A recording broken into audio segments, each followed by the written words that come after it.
우리가 이 성서 연구를 해나가는 동안 안에 여러분께서 상당히 복합적으로 지금 우리가 이 성경 공부를 진행한다는 인상을 많이 가지시겠습니다만 제가 용어를 써서 죄송합니다. 그런데 좀 용어가 좀 편해서 이해하시기가 좀 쉬우실 것 같아서 이렇게 썼는데요.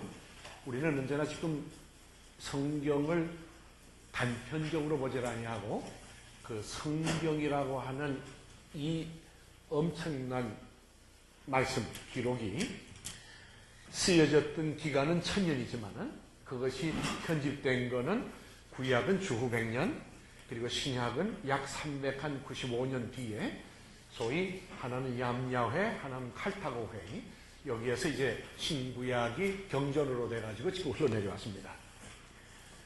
그러나 이 성경이 오늘 우리에게 66권으로 주어진 성경 외에도 외경이라는 게 사실 있긴 있습니다만서도 더 중요한 것은 66권을 정함으로써 이 경전으로서도 우리가 하나님의 구원을 넉넉히 경험하고 이해하는 데 근거가 된다는 이유에서 66권 이상을 더 성경으로 넣지를 않습니다.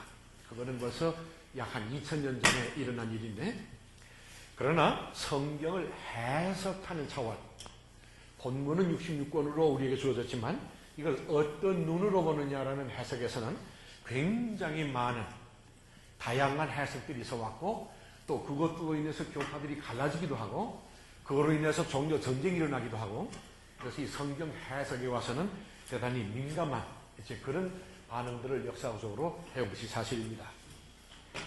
이제 한국에도 지금 성서연구 운동이 많이 있습니다만은 특별히 이 TBC 성서연구라고 하는 이 교재를 제작한 제 입장에서는, 제가 다 쓴 건 아닙니다. 그러나 제가 총 책임을 져서 이 교재를 만드는 입장에서는 적어도 이 성경을 단편적이고 한눈에서만 보지 말고 성경이 가지고 있는 세 차원, 성경을 구성하고 있는 기본적인 세 차원이 엮어져서 성경을 이어나가고 있는데, 그 3차원을 되도록이면 성실하게 다 이해하고 그 뜻을 받아들이는 그런 성서연구를 해보자라고 하는 종합적인 차원 안에서 이 TBC 성서연구가 나오게 됐습니다.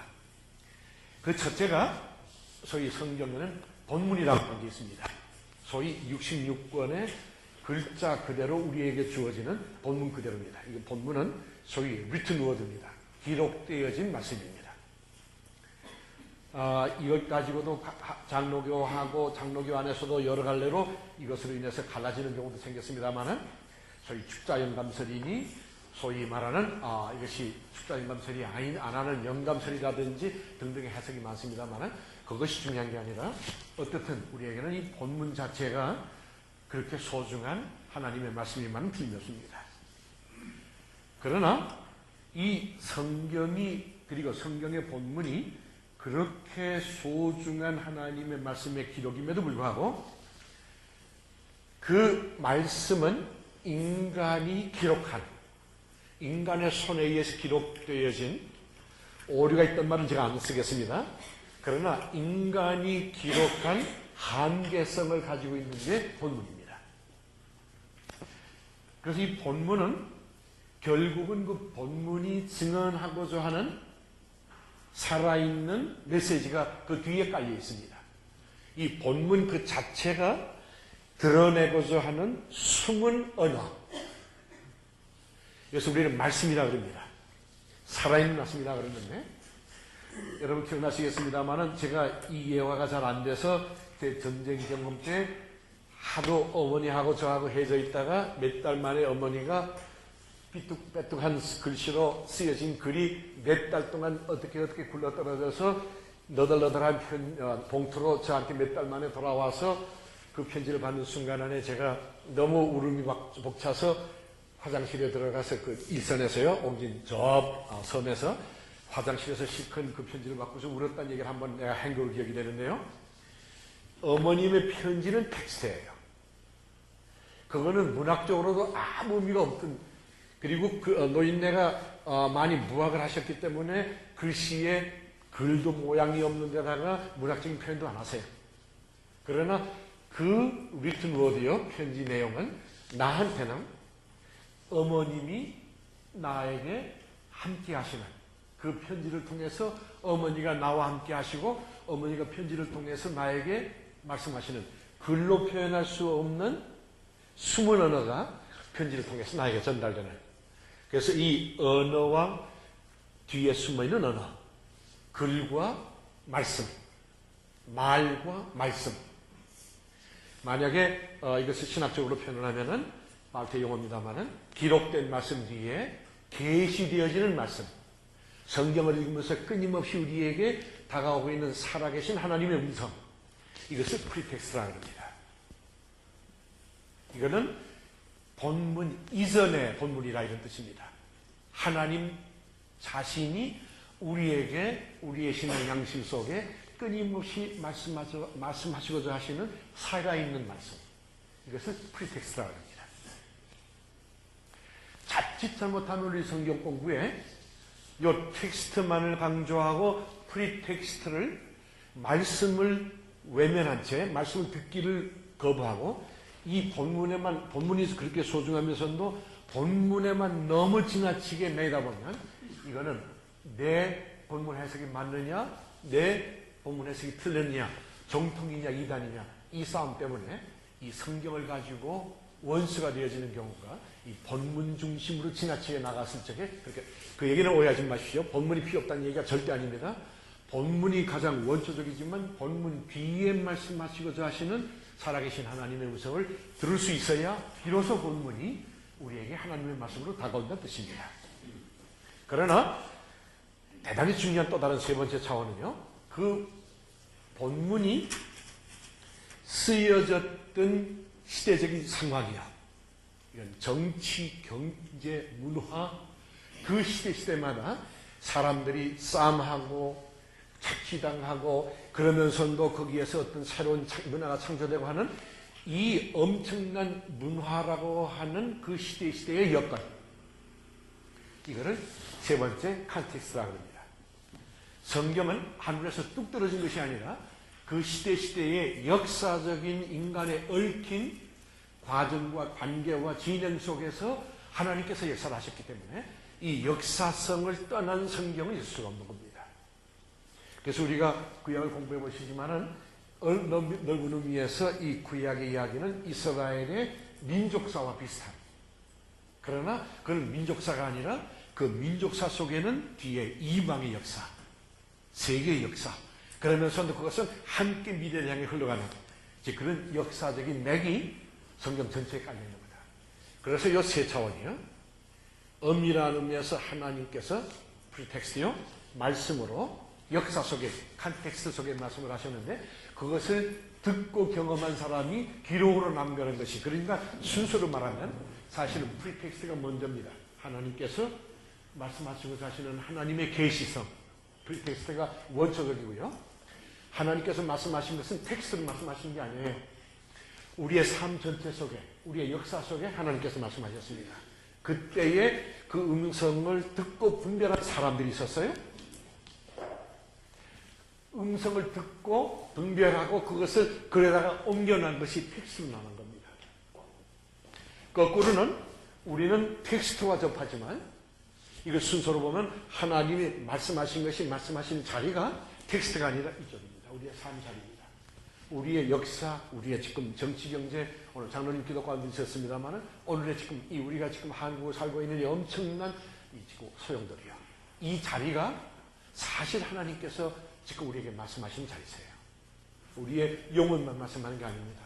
우리의 삶 전체, 얽힘, 공동적인 것, 그러면서도 운명이라고 말하는 미래를 향해서 이 속에서 말씀하시는 겁니다. 그때의 우리가 운명이라고 말하는 이 공동의 자리 속에 말씀하시는 하나님의 음성을 들은 사람들, 바로 여러분들이시죠. 또 우리의 선조들, 이 사람들이 하나님의 뜻을 분별하고 그것을 기록으로 남겨놓은 것, 이것이 오늘 우리에게 66권을 내려간 거다. 만날 적에 우리가 여기서부터 시작하지만 순서로 봐서는 하나님께서 역사 속에 말씀하신 것을 분별한 사람들이 기록으로 남겨놓은 것이 우리에게 성경으로 다가왔다. 그러니까 우리가 TBC 성서에 뭐랬지? 우리가 성경 본문을 반드시 읽고 제가 시대적인 배경을 설명을 드리고 그 속에 되도록이면 제가 한 게도 많습니다만은 그 속에 하나님께서 그 텍스트를 통해서 역사 속에 말씀하시고자 하셨던 하나님의 뜻이 뭔가를 찾아보려고 하는 게 이 TBC 성서연구가 진행하고 있는 가장 중요한 하나의 방법론이라고 말씀드릴 수 있습니다. 제가 다시 본문으로 들어가기 전에요, 잠깐만 제가 다른 도시 하나 드려서 말씀드리고 요짝 오늘 제가 준비한 자료로 들어가겠습니다.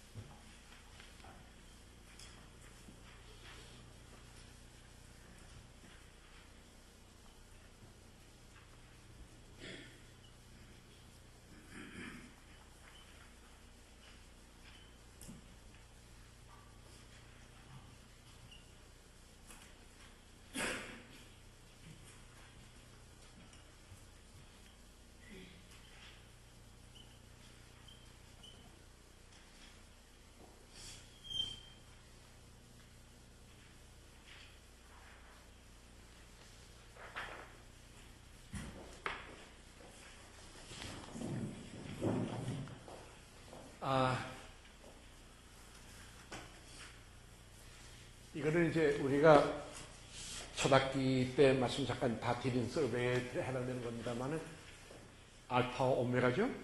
그러니까 처음이 있고 마지막이 있습니다. 이건 하나님의 구원의 무한대가 아니라 영원 안에서 시작이 있고 끝이 있는 겁니다. 이것이 우리가 기독교가 지금 이 성서를 통해서 가지고 있는 시간관이고 역사관입니다. 시작이 있었다면 끝이 있는 거다. 그러니까는 창조가 있었고 종말이 있는 겁니다. 이 알파의 오메가입니다. 이것이 지금 이 성경 전체가 우리의 우주와 세계 전체를 지금 향해서 말하고 있는 이 지금 흐름입니다.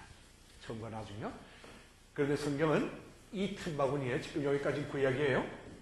이건 신약인데 크게 말해서 구약은 출애굽, 신약의 경우는 그리스도 사건. 성경의 이 양대 사건이요. 구약에 있어서는 애굽에서 이스라엘 민족을 구출하는 이 대단원의 구원. 신약에 와서는 예수 그리스도의 십자가와 십자가의 죽음과 부활과 승천. 이것이 바로 이 알파와 오메가를 장식하는 가장 중요한 두 사건인데, 더더군다나 예수 그리스도의 사건은 출애굽을 어떻게 보면은 영적으로 완성하는 그런 사건이라고 이제 봐야 되겠는데요. 제가 아까 말씀드린 대로 그러면 오늘 제가 설명드리려고 하는 걸 지금 잠깐 설명드리는 겁니다만, 그럼 구약의 얘기가 뭐냐? 창조에서부터 출애굽까지는 이 출애굽을 가는 출애굽을 통해서 하나님께서 그의 백성을 선택하는, 우주를 구원하시기 위해서 그의 백성을 선택하는 하나의 예비 단계라고 할까요? 준비 단계라고 보시면 좋겠고요. 출애굽 이후에 왕국과 제2출애굽, 이건 제가 또 설명드리겠습니다. 이거는 출애굽의 또 다른 반복이 아니라 출애굽을 끊임없이 기억하는, 출애굽 사건은 단 한 번의 사건이었습니다.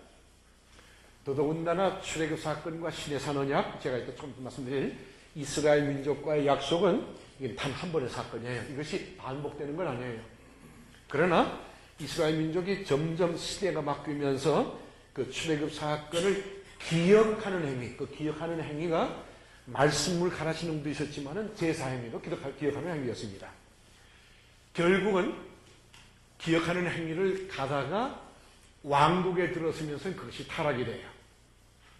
전학교 공부한대로 오히려 솔로몬과 다윗과 솔로몬이 오면서 왕국이 오면서부터 타락이 왔다가 하나님의 심판을 받은 예언운동이 일어났다가 다시 포로기에서부터 제2출애굽으로 돌아오는 바로 과정이 뭔가?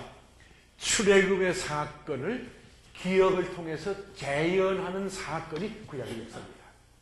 모든 이야기는 언제나 애굽에서 종되었던 너를 해방시키시고 시내산에서 너를 내 백성으로 삼았던 하나님의 일을 기억하라 라는 이호 사건에 대한 기억과 그것을 끊임없이 우리의 삶 속이나 신앙 속에 재현하는 것 이상의 것도 이렇게도 안 해요. 그러면 내용이 뭔가? 출애굽 사건이라고 하는 역사적 사건을 통해서 하나님을 알라는 뜻입니다.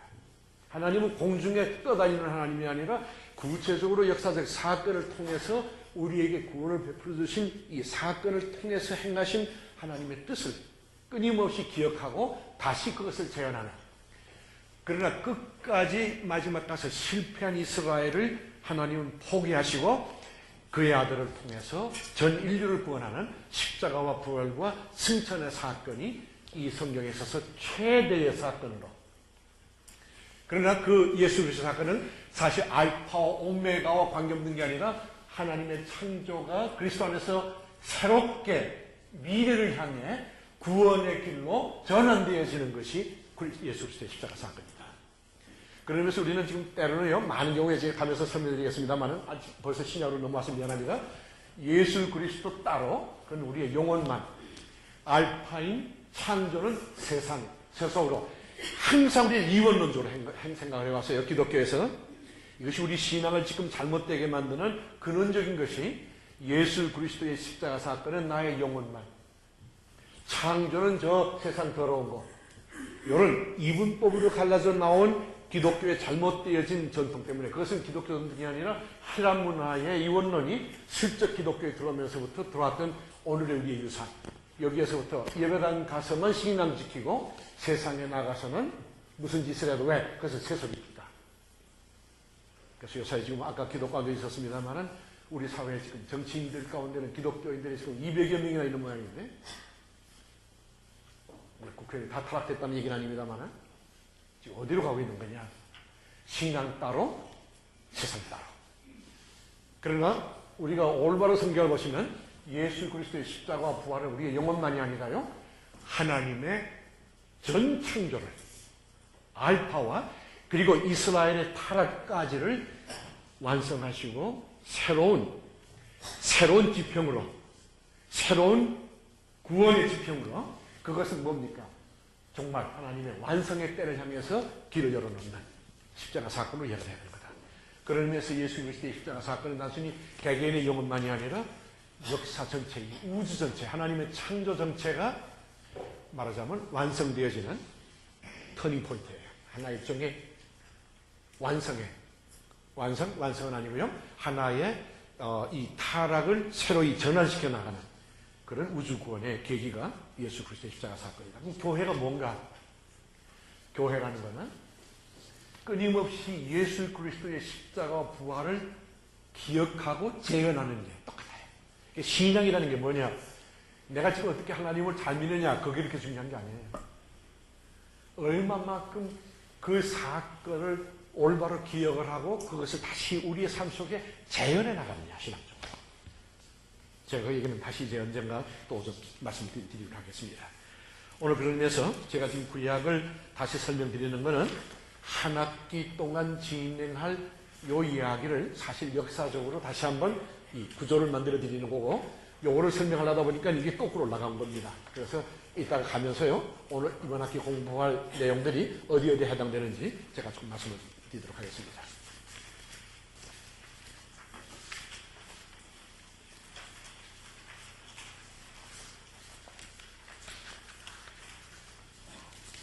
네.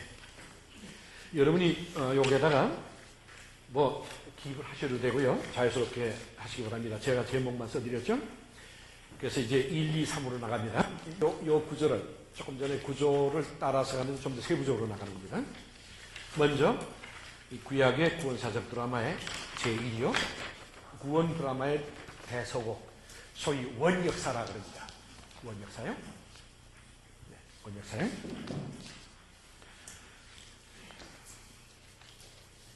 뭐 여기다가 시간을 너무 많이 제가 할애할 수가 없기 때문에 중요한 부분만 우리가 다시 한번 회고하는 뜻에서, 이 창세기 1장에서부터 아마 10몇 장까지 거로 지금 기억이 되는데요, 거기에는 주로 창조, 타락, 은혜, 하나님의 구원, 요 3차원이 얽혀서 일어나는 게 대개 창세기의 가장 중요한 원역사에 해당되어지는 부분입니다.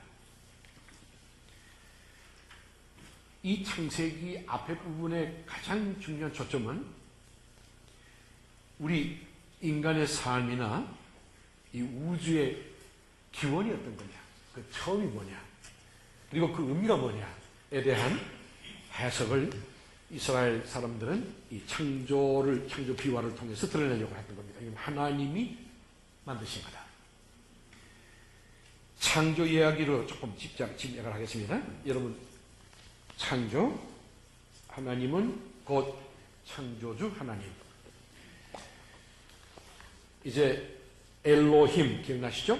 엘로힘, 하나님이라는 뜻인데, 그 엘로힘이란 말은 참 하나님, 유일한 하나님이라는 뜻이면서도 그때 당시에 야훼 하나님은 아직 아니었어요. 근데 이 성경을 어떻게 해석을 한국 성경은 엘로힘으로 표현된데도 야훼 하나님으로 쓴 표기들이 많이 있습니다만, 사실 야훼 하나님의 이름은 출애굽 전에 모세를 만나셨을 적에 모세와의 대화 때 처음으로 가서 내가 하나님이 누구라고 말하려고 한다 그러니까는 스스로 있는 자라 그러면서 그때 야훼 하나님인 것을 처음 드러내십니다. 그러니까 야훼 하나님은 사실 출애굽 3장까지는 나오질 않습니다. 엄밀한 의미에서 아브라함이 믿었던 하나님도 야훼 하나님이 아니라 엘로힘 하나님이었어요. 그러면 그 엘로힘과 야훼는 같은 하나님이면서도 표현 양식은 달랐습니다. 엘로힘 하나님은 유일신 하나님, 참 하나님이면서도 사실은 역사 속에 계시하는 하나님까지는 아니었어요. 제가 좀 이따 설명드리겠습니다. 어쨌든 이 창조하신 하나님은 곧 우주를 창조하시는 주체시다. 이거는 뭐에 대한 반발이었느냐? 당시에 바벨론의 신화에서는 이 우주는 곧 신이다.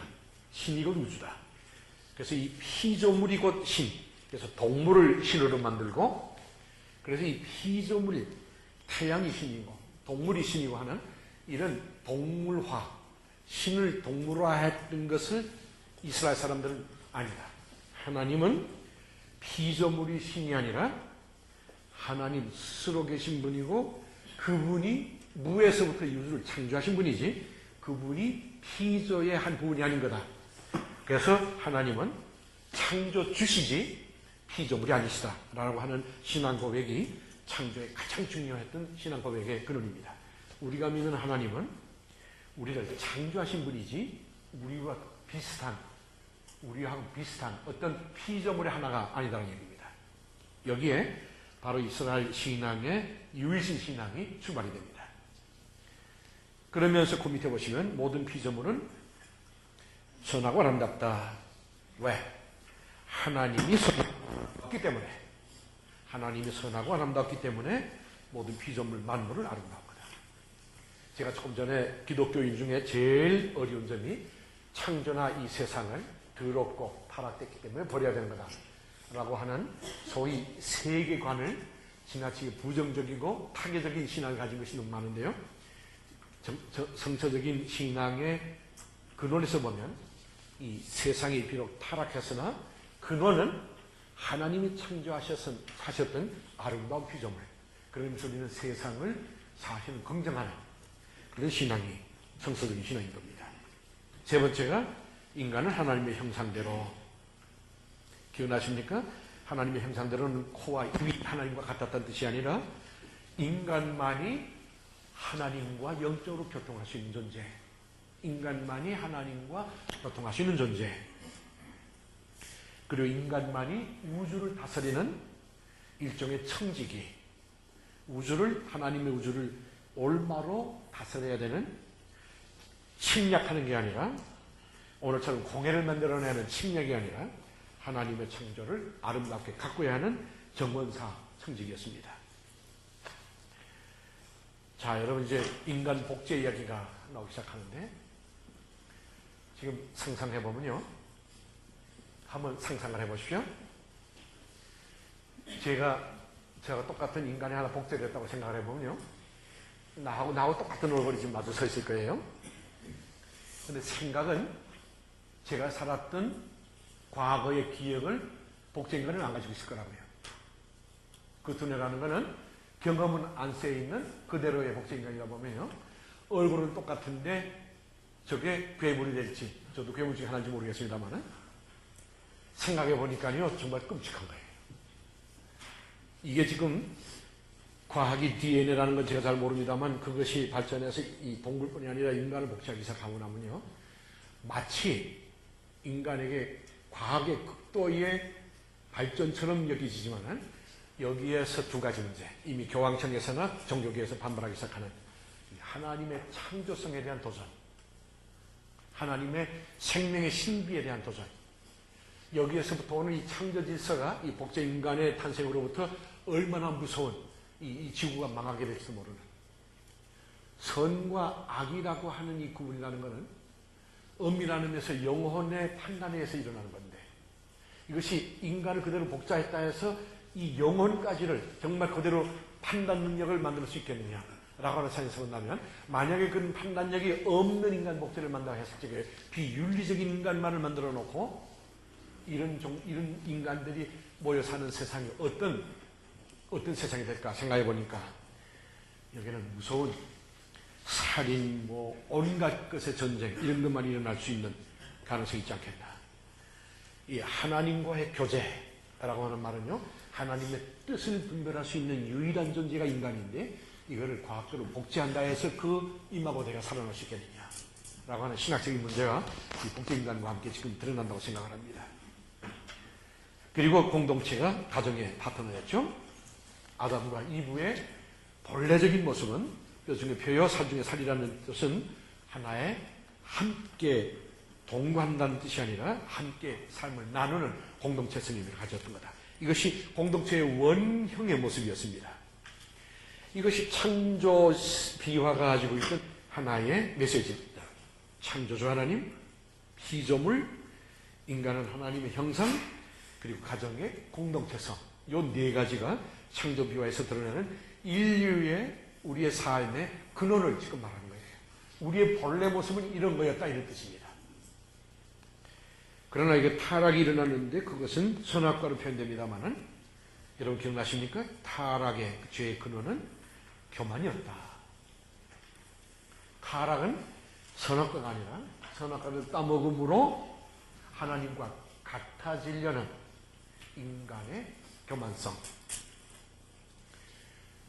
가장 중요한 타락의 근원은요, 인간이 언제 타락하나? 인간이 인간의 피조성을 거부할 때, 나는 피조물이 아니라 나는 전능자라고 생각했을 적에 타락이 시작됩니다. 자기의 한계를 거부했을 적에 타락이 시작됩니다. 거꾸로 말하면 하나님과 같아지려는 인간의 욕망. 이것이 지금 표현되는 것이 바벨탑이죠. 하나님과 같아지려고 했던 거, 선악과를 따먹는 거. 네. 이제 다음 시간에 우리가 미가 공부를 할 적에 이 도시 사람들의 얘기가 나오는데요. 이 도시가 인간 교만의 상징입니다. 어떻게 보면 이 인류 문명의 극치라고 말하는 이 바벨탑의 후손이요, 도시요. 이것이 앞으로 도시가 인간화되지 않고서는, 도시 그 자체로서는 이게 파멸을 가져올 수밖에 없습니다. 여기에는 온갖 것의 범죄와 온갖 것의 공해가 여기에 있기 때문에 그렇습니다.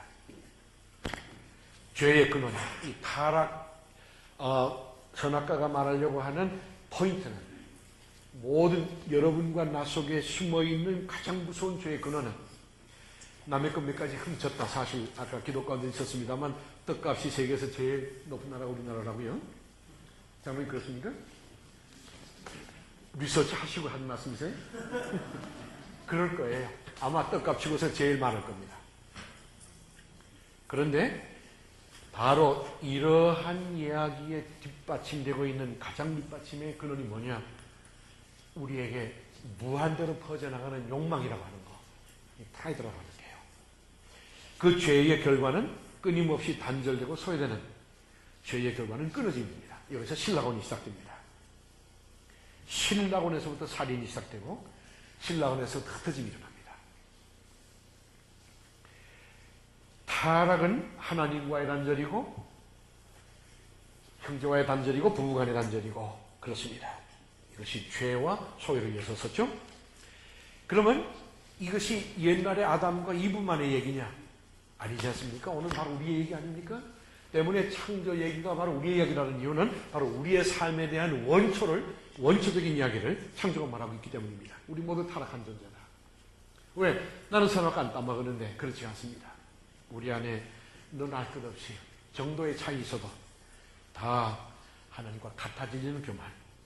그로부터 우리가 죄의 자식들이 되어버려가지고요. 지금 사실은 신라관, 나관을 잃어버린. 이때 심판과 구원이 일어나는 거죠. 이제 하나님의 은총이 이어집니다. 여기 지금 하나님의 말하자면 우리의 삶의 영역 속에서 다가오는 이 하나님의 제3의 영역입니다. 자기를 버린 인간을 심판하시지만 죄에 대해서 책임을 물으시지만 그러나 죄에 대한 책임을 물으시면서도 끊임없이 구원을 포기하지 아니하시는 하나님이요. 낙원에서 내쫓는 아담과 이브에게 가죽옷을 입혔다. 왜? 나가서 얼어 죽을까 봐요. 다른 놈들한테 맞아 죽을까 봐요. 아담과 이브 이외의 사람들이 이미 있었죠. 그러니까 여러분 아시는 대로 아담과 이브라는 건 상징적인 의미에서 인류의 아버지, 미스터 맨이고 미세스 이브라는 말씀 드렸죠. 그런 의미에서 지금 이 아담과 이브라는 말은 생리학적인 원조가 아니라요. 이거는 상징적인 의미의 인류의 기원입니다. 나가서 얻어맞아 죽을까봐 가죽옷을 입혔다. 가인에게도 가죽옷을 입혔습니다. 아벨의 핏소리를 들으셨다. 그리고는 아벨을 통해서 타락한 사람들을 구원하려 되는데 아벨이 죽자 또 다른 세 번째 아들 셋을 통해서 하나님은 구원의 계보를 이어나갔는데 이것이 노아, 이것이 아브라함으로 이어졌죠. 그래서 셋이라고 하는 가인, 아벨, 그 다음에 셋을 통해서 하나님은 미세한 구원을, 그러니까 이 역사를 보시면요, 창조의 역사인데 인간이 끊임없이 배신을 하면 하나님이 이 배신한 역사를 때리시면서도 거기에서 끝날 줄 생각하지만은 그러나 미세한 방법으로 다시 그 역사를 이어나가는 묘한, 인간이 완전히 포기했다고 생각하는 그 순간에도 하나님은 그의 방법을 통해서 미세한 방법으로 미래를 다시 헤쳐나가시는. 사실 지난 겨울방학 동안 안에 참 엄청난 일들이 많이 일어났죠. 근데 저는 깜짝 놀랄 많이 일어난 이 2달 반 동안 안에도요, 사실 지난 학기 동안 여러분과 함께 은혜 받았던 이사야 얘기를 다시 한번 기억했습니다. 여호와의 불이 예루살렘을 지키지 아니하면 내가 왜 새에 의존한다고 예루살렘을 너희들이 지킬 줄 아느냐. 오히려 이사야가 말하기를 여호와의 불이 예루살렘을 지키지 아니하면 한순간이라도 예루살렘이 생존할 줄 아느냐. 자꾸 그 생각이 떠올랐었습니다. 사실 하나님의 불이 서울을 지켜주시지 않으면요, 이 엄청난 위기 가운데 지금 하고 있는 정치 꼴이라든지 우리의 경제적인 상황이라든지 사회의 변화, 이거는 심판받아서 당연히 무너질 수밖에 없는 상황으로 오고 있음에도 불구하고요, 이상하게도 하나님은 지금 이 땅에 숨어있는 남은 자들을 지금 보시는 것 같습니다. 언제나 역사를 보시면 그 남은 자를 통해서 하나님은 그의 불을 통해 그 성을 지켜주시는. 그래서 우리가 사실은 이 성경 공부를 하면서도요, 우리는 끊임없이 우리의 생활 가운데서, 교회 생활 가운데서나 우리의 생활 전체에서 사실 하나님의 뜻과 하나님의 사랑과 구원을 기다리는 그런 기도를 우리가 많이 더 어느 때보다도 해야 될 것 같습니다. 남은 자, 그래서 언제나 보시면은 셋, 노아, 그리고 아브라함, 이런 식으로 다 세상으로 타락해 나가지만은 그 안에 남은 자들을 언제나 들어서 하나님은, 그래서 여러분 소돔과 고모라를 결국은 의인 10사람이 없어서 망했지만 그 얘기 가운데 가장 핵심적인 것이 의인 50명 있으면 어떡하겠습니까? 점점 하다가 10명 있으면 어떡하겠습니까? 하나님의 뜻은요, 의인 10사람만 있어도 그 성을 면하지 아니하는 남은 자 사상이요. 이것이 지금 구약을 통해서 전체로 흘러나가는 거예요. 마지막 남은 자가 누구냐? 사실 예수 그리스도입니다. 이런 차원 안에서 우리가 이 성경을 한번 보시면 좋겠다. 네. 자, 그 다음에요, 이제 창세기의 가장 원초적인 우리의 삶과 우주에 대한 기원의 이야기가 창세기 1장에서 만약에 12장까지였다면요, 이제 그 다음에 족장을 통한 구원인데요, 여러분께서는 맨 뒤에 제가 신학적 해석을 오늘 안 한다고 그랬는데요. 요거는 지금 엮어서 나가는, 요 얘기를 엮어서 지금 진행이 되는데, 요거 맨 마지막 페이지의 맨 마지막 것. 잠깐만 한번 보실까요? 제가 요거를 한번 먼저 설명을 드리고 진행을 하겠습니다. 이게 신학적인 용어가 돼서 죄송합니다만, 공간의 신학으로부터 시간의 신학으로. 예. 제가, 여러 가지로 부족한 사람이지만 이 성경 공부를 제가 저 자신 나름대로 준비를 하면서 다시 한번 이 구원의, 하나님의 구원의 흐름을, 이 드라마를 이렇게 느끼고 공부하고 또 나누면서 요새 점점 저한테 더 다가오는 한 가지 신학적인 신념 같은 게 하나 있습니다. 크게 말해서요, 이 구약의 전체 흐름 가운데서도 큰 두 흐름이에요. 하나가 하나님의 구원을 공간에다가 끊임없이 묶어두려고 하는 공간의 신학이 하나 있는가 하면요, 그걸 끊임없이 깨뜨리고 공간의 한계를 깨뜨리고요, 자꾸만 시간 속으로 내보내는, 흩어지게 하는 이 시간의 신학, 이 양면의 싸움이에요. 이런 눈에서 한번 잘 보시면, 제가 잠깐 먼저 소개해드리겠습니다. 지금 전체가요, 인간은 자꾸만 뭘 조금만 했다 그러면은 내 거로 만들어가지고 아름답게 꾸미고 그거를 보존을 하고 그 안에 숨어서 요거는 누구도 못 다친다라고 하는 자기 공간화를 자꾸 하려고 해요. 하나님은 그거를 항상 깨뜨리세요. 깨뜨리고는 저 앞에 미지의 세계로 우리를 내쫓으세요. 그래갖고는 그 미지의 세계로 내쫓음을 받은 그 사람을 통해서 구원을 이어나가세요. 잘 보세요. 아브라함, 야곱, 요셉이요. 여기 유명한 족장들인데 이 사람들의 공통점 각각 다릅니다. 그러나 공통점 하나는요, 아브라함이 하란에서부터 전혀 상상도 못했던 바벨론의 신, 소위 팬티즘이라고 합니다. 범신론에 젖어있던 이 바벨론의 여러 신들 속에서 어째서 아브라함이 그 속에 엘로힘을 찾았느냐, 엘로힘의 음성을 어떻게 들었느냐, 그리고는 이름도 모를 참 하나님, 이름도 누군지 몰랐어요. 근데 그 하나님의 인도함을 따라서 지금의 터키, 이란, 이락 이쪽에서부터 팔레스타인 쪽으로 아무런 보장 없이 떠나라라는 신앙의 음성을 듣고서 식구들을 데리고 무조건 광야로 떠났던, 그러니까 하란이라고 하는 안정되어진 그때 당시에 바벨론에 굉장히 잘 살던 때인데 그거를 다 뿌리치고 미지의 사막의 세계로 갈 수밖에 없었다라고 하는 거는요, 신앙이라고 하는 거는요, 언제나 시간 속으로 움직여 나갑니다. 애굽에 갔다가 팔레스타인에 와서 자기의 마누라나 자기가 숨어야 할, 죽어야 할 땅 쪼가리가 하나 없어서 비싼 돈으로 땅을 사서 결국은 무덤을 샀던 아브라함이요. 예. 야곱도 보세요. 에서는 되도록이면은 아버지 밑에서, 엄마 밑에서, 효도 노릇을 하면서 고고 공간을 차지하려고 했는데 반해서 야곱은요, 요 속임수 망난이지만은 이놈은 또 하나로 쫓김을 받았다가 20년을 거기에서 우물우물 하다가 돌아오면서 야곱 강가에서 하나님과 투쟁을 하고요. 그리고 끝까지 마지막에는 애굽에서 죽게 되는. 요셉도 잘 보세요. 요셉의 형제들은요, 아버지 야곱 밑에서 안전한 생활을 하려고 하되는데 왜 하필이면 요셉이라고 하는 야곱의 사랑하는 아들은 애굽으로 팔려갖고 거기에서부터 나라를 구출해야 되는 그런 역할을 하게 되는 거죠. 공간 안에서 나타났던 얘기입니다. 이게 묘하게요, 하나님께서는 이 공간화하려고 하는 인간의 삶을 항상 깨뜨리시고 미래를 향해서 내버려는 거다. 내어주는 거다. 이 패턴이 구약의 전체 흘러요. 이거를 제가 그때도 말씀드렸지만은 이걸 다시 한번 좀 강조하고 싶다는 얘기입니다. 이거는 오늘 우리의 신앙에도 굉장히 중요한 의미를 가집니다.